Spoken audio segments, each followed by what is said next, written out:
Hey everyone, welcome on into AZ Audibles. I'm your host, Sande Charles. Week 5 of Arizona high school football is in the books. We now look ahead to week 6.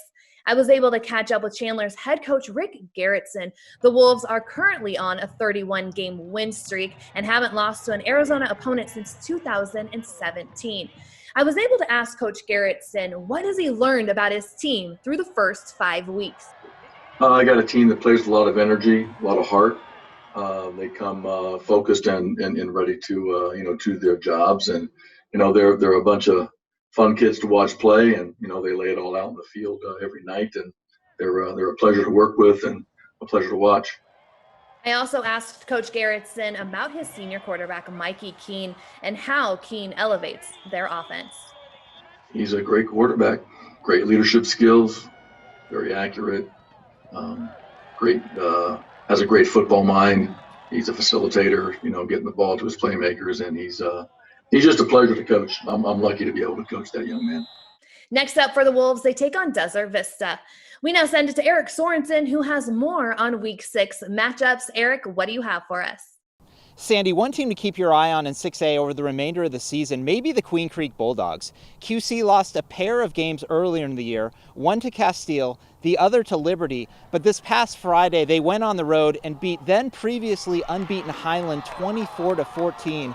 And Joe Germaine feels his team could be rounding into midseason form at just the right time. So hopefully we can kind of build on this. We started the season off really well, and in the last couple of weeks we played two really tough opponents that beat us, but I'm just happy with the resiliency that our kids showed. And I think we have a really good football team here, and I think we have really high character kids in our program. Another thing working in QC's favor is a real manageable schedule. As of right now, the Bulldogs will not face a team the remainder of the year with an above 500 record. They return home this Friday to take on Red Mountain. For more, let's send it over to Sports 360 AZ's Devon Henry. The Shadow Ridge Stallions are off to one of the greatest beginnings to a season in all of their program's history. But now two major roadblocks stand in their way: the Boulder Creek Jaguars and the Mountain Ridge Mountain Lions.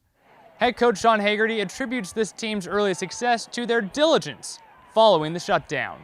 The interest level was huge. The kids were there every day. Coaches there every day, putting in all the extra hours, having to separate everybody out. I think it was really a great outlet for the kids after being on quarantine from back in March. So they really put in the time, effort, and work to have success over the summer. I think it's just a cumulative whole of how hard they're all working together. Our kids are going to have to be definitely more focused, going into these last 3 weeks of the season. And just very focused in practice and adhering to our game plan and doing what we can to take a victory from those teams. The Stallions have only surpassed 6 wins in a single season on 2 different occasions. They'll have to beat both Boulder Creek and Mountain Ridge to do it again, Sandy. Thanks, Devon. Great job by the whole Audibles crew. For more AZ Audibles, head to sports360az.com.